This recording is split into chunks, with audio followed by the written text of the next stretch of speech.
Halloween is coming up, so I've written a ghost story. I couldn't get it down to 5 minutes, so I'm going to read an extract, but you can read the whole thing on my blog, jcollyer.wordpress.com. It's in a lie. Right, here we go. There's awareness. I'm just going for a slash, Dad. I'll be back in a minute. He staggered off behind one of the great shoulders of stone that jutted from the hilltop like teeth. Huddling down in the shadows to get away from the stare of the moon, he held his head in his hands and tried once again to slow his breathing. Even with his eyes closed, it was still there. Everyone said it was all in his mind. Even when he'd opened his eyes to see it bent over his bed, its blurry face a mass of crumpled flesh and bone, inches from his own, it was all in his head. Forcing his eyes open, he tried to ignore the thing that wasn't really there over his shoulder by looking at anything else.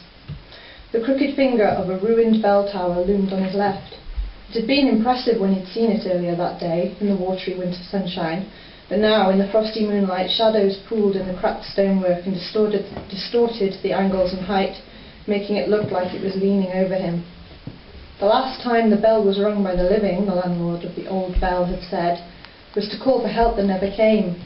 The last holy man to serve at this place had been pushed to his death from the tower as he vainly rang the bell to summon the villagers to his aid. Matt felt a shiver run through his flesh at the story. Ben's scream, suddenly loud again in his ears. The bell is still heard sometimes, someone else in the pub had whispered to them. It was a call to judgment, a call to atone. The villagers had left the Catholic priest to his fate to appease the forces of the Reformation. The soldiers left the place in peace, but the priest is still waiting for the village of Senwick to admit what it did. Someone had asked what Matt and his dad were doing there at this time of year. There had been an odd silence when they'd explained. The county was famous for its lack of light pollution. Amateur astrologers like his dad flocked to the village all year round to observe and photograph the night skies from the top of Priory Hill. There was always a distinct lack of them at this time of year, his father had said. He assumed it was just too cold even for the most passionate of them. But this year, on this night, it was to be a lunar eclipse, and when the moon was passing closer to the earth than it had done for generations.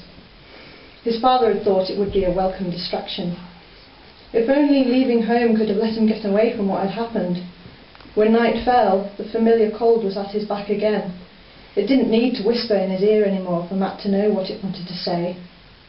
He stared hard at the bell tower, refusing to focus on something cold and pale that was hovering at the corner of his vision.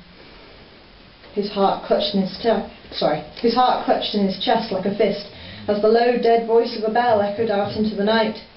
1, 2, 3 times. A high human voice rang out with it, distorted and weak like it was from far, far away. It dissolved into a sickening scream, clawing at his ears and his head and his heart for what seemed like forever, until he was swamped by the silence that followed. The light started to dim. Even though his rational mind knew it must be the eclipse, his heart jerked. Silence and darkness swallowed everything around him, and he closed his eyes and ears against it, afraid of what might show itself. He wondered if this was what death was like. Sight, sounds and smell all fading like existence was being leached away. A whole forever later, he dared to crack an eye. The moonlight had started to return, bleaching the broken rock bones that were scattered around him. He shook himself and got shakily to his feet. Nothing moved or made a noise. "Dad," he called. "Dad, are you there?" He started to pick his way back round to his father when something caught his eye. At first it looked like another pile of stones, hunched against the bottom of the bell tower. Then, as he passed closer, it looked more like crumpled linen. He found himself edging still closer. It took on the shape of a bent and broken body, awkwardly angled, pale as the moon and utterly still. He choked back the bile that rose in his throat, but something behind him wouldn't let him step back. He found himself bending over the cracked and splintered thing, made even more hideous in the sickly light, only identifiable as something once human by the complete but bloody hands, stretched as if still trying to seize something.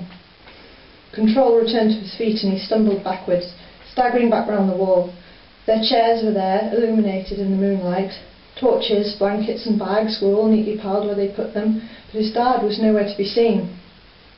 He opened his mouth to call, but stopped as he got the hideous impression that something was getting to its feet behind him. He ran, calling out as he went. No one answered. He raced blindly down the side of the hill, not daring to look back, hardly daring to look ahead, staggering and stumbling on the uneven ground. Trying to stop his ears, he ran down the path into the village. The old bell was still well lit on the other side of the square, and he could hear music and laughter from inside.